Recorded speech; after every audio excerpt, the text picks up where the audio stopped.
Welcome to Integrazo. In this video, I'll show you how to connect this plugin with your product. You can find the plugin download link in the description below. Let's get started. After activating the plugin, go to the plugin setup page from your WordPress dashboard.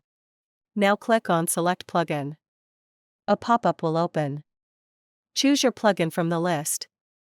Next, click on Select Product. A pop-up will open. Choose your product from the list. After selecting both, click on the Save and Next button. Next, in Step 2, add your account authentication details. First, enter your account name for identification. Next, select your account data center name. Next, click the Authenticate and Next button.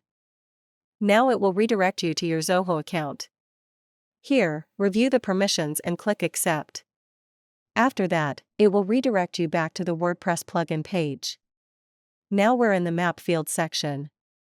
First, select a WooCommerce event.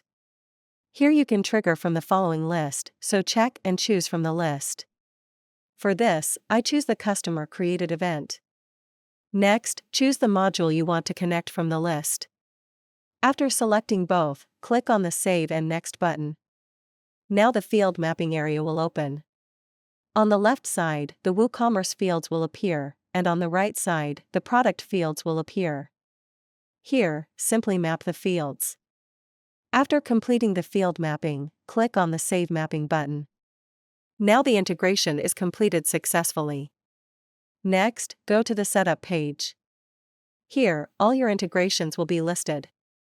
You can enable or disable any integration using the toggle button. Next, click on the Logs tab at the top.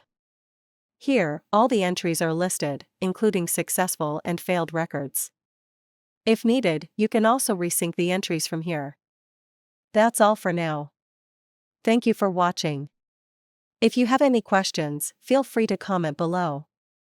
Don't forget to check the plugin link in the description.